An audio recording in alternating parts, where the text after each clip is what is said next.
Hoy vamos a explicar por qué Selfies de Kim Kardashian es el libro más importante del siglo XXI. Vamos a empezar repasando los antecedentes de la selfie. En 1839, Robert Cornelius, que era un empresario y fotógrafo estadounidense, decidió salir a la calle un día que hacía muy buen día. Me dijo, qué buena luz hay hoy, voy a salir a la calle a hacer unas fotillos. Entonces cogió una cámara de fotos que se había construido él mismo y salió a la calle y decidió hacerse una foto de sí mismo. Y como en aquella época el proceso de hacer fotos era muy lento, pues le dio tiempo a disparar, luego colocarse él delante de la cámara y hacer la foto. Y se ha calculado que tuvo que mantener esa pose a lo mejor 5 minutos, o sea, mucho rato para sacar la foto. Y cuando la sacó, escribió por detrás: The first light picture ever taken, 1839. En 1914, la duquesa Anastasia Nikolaevna de Rusia decidió, con 13 años, hacerse una foto al espejo para mandársela a una amiga por carta. Y en la carta escribió: tomé esta foto de mí misma mirando al espejo. Era muy difícil porque mis manos temblaban mucho. Bueno, escribió eso, pero en ruso. En 1920, unos fotógrafos random se hicieron una foto en una cubierta de un edificio en Nueva York y se conserva la foto que se hicieron a sí mismos con la cámara y la foto que les estaban haciendo mientras se hacían la foto. En 1949 Kubrick se hizo esta foto. Y luego esta en Albornoz, en el camerino, tal. Era muy de selfies Kubrick. Habría sido muy feliz con Instagram. Y con los filtros de Snapchat ya ni de cuento. Y si lo hubiera pasado como a mí con el datamosing del móvil, habría explotado. A finales de los 70, Cindy Sherman, que es una de las fotógrafas estadounidenses más importantes y más guays del siglo XX, publicó Untitled Film Stills, o fotogramas sin título, que es una serie de fotografías que están inspiradas en el cine negro de los años 40 y 50, pero ella no copia películas o escenas en particular, sino que crea atmósferas. O sea, ella utiliza su propio cuerpo para crear distintos rostros, distintas personalidades, distintos personajes, y siempre sale sola haciendo cosas. Entonces como que tú como espectador te adentras en su intimidad, en su espacio.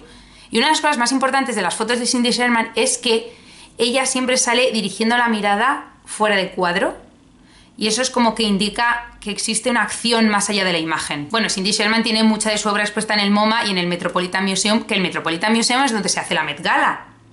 La Met Gala, donde Taylor Swift conoció a Tom Hiddleston. Que esa historia es muy turbia, ¿eh? Porque ahí había claramente un contrato de por medio. O sea, Taylor, you're not fooling anyone, ¿vale? Todos sabemos que tienes un contrato con Tom Hiddleston y con los paparazzi para darle celos a Calvin Harris.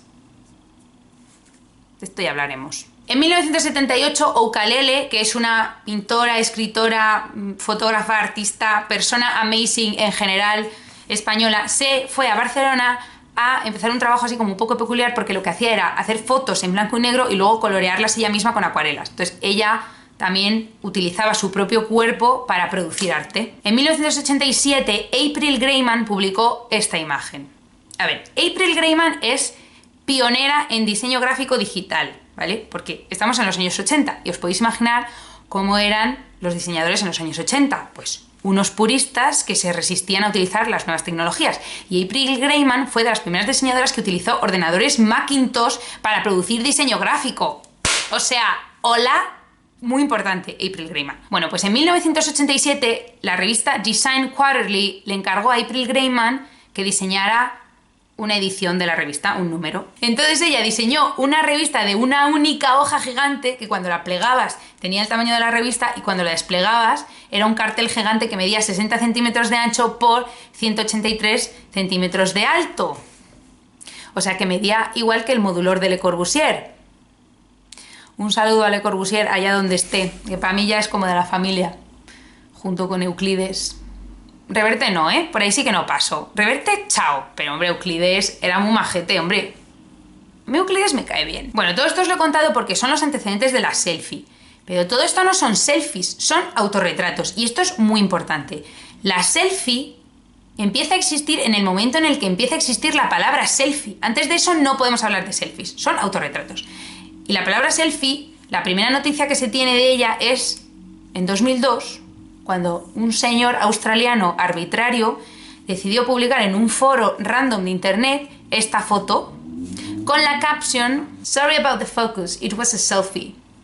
Esto fue en 2002. Bueno, Pues en 2003 se lanzó al mercado el móvil Sony Ericsson Z1010, que fue el primer móvil con cámara frontal. Y también en 2003, Paris Hilton salió en un capítulo de OC que hizo historia, porque es un capítulo en el que ella habla de cómo las fotos con el móvil son el nuevo autógrafo.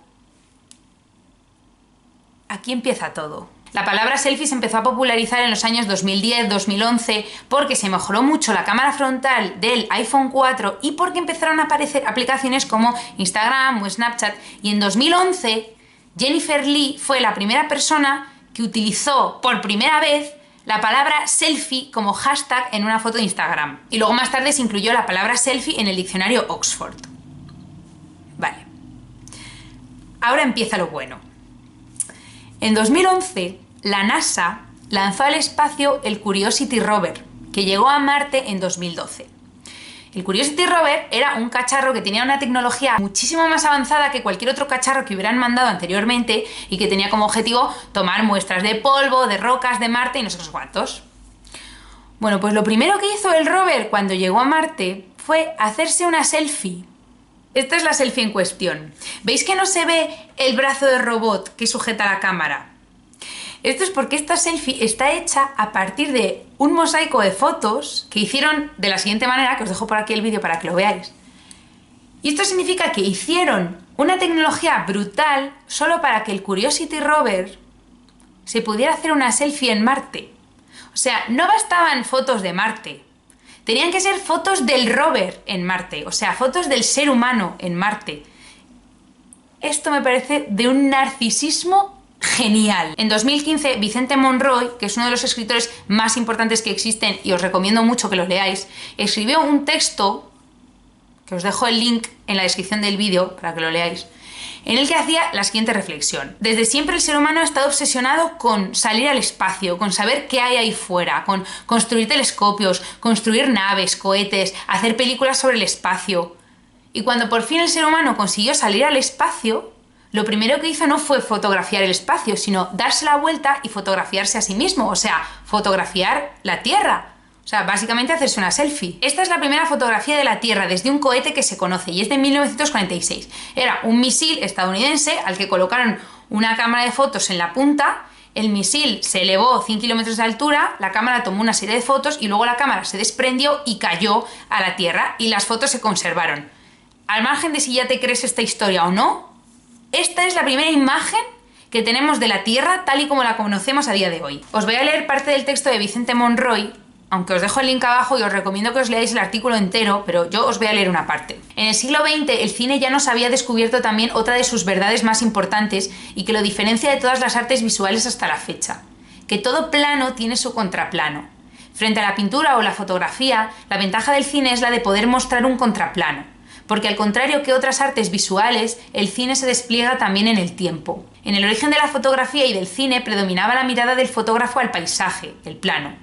Hoy, casi 2 siglos después, predomina el selfie, la mirada del autor a sí mismo, el contraplano. La imagen ha dado un giro de 180 grados. La cámara pasa de mostrar una imagen a mostrar lo que queda enfrente de una imagen, de la imagen pura a la imagen consciente. ¿Quién hubiera podido decir en el siglo XIX que la conquista del espacio traería una imagen mucho más relevante en la cultura de nuestro tiempo que la imagen del universo?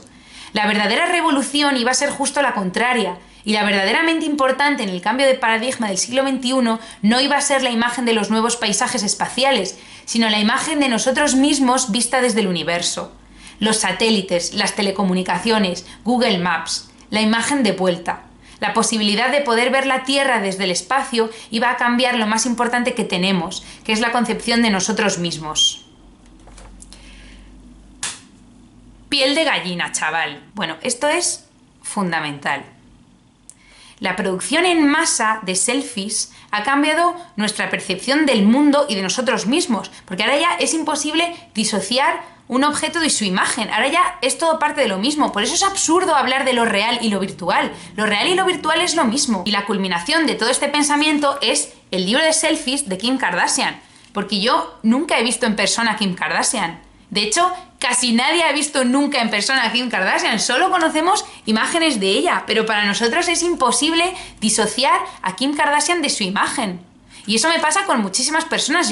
Hay muchísimas personas de las que solo conozco imágenes, y la mayoría de las personas que me conocen a mí solo conocen imágenes de mí. Y encima ya el colmo, y ya para rematarlo todo, Kim Kardashian decidió titular al libro Selfies. Selfies. Y es como una manera de jactarse de lo fácil que es acusar a la selfie de narcisista y egocéntrica, cuando en realidad la selfie es la plasmación de cómo ha cambiado la relación del ser humano consigo mismo. Y también es un embracing del narcisismo, que es el mismo narcisismo de la NASA cuando decidió que lo más importante del Curiosity rover no era que tomara muestras de Marte, sino que fuera capaz de hacerse una selfie en Marte. En fin, yo me voy ya. Espero que seáis muy felices y que os compréis el libro de selfies de Kim Kardashian, porque es el único libro que de verdad ha sido capaz de explicar de qué va el siglo XXI, junto con todos los libros de Vicente MONROY, que también os animo a que leáis. Bueno, adiós.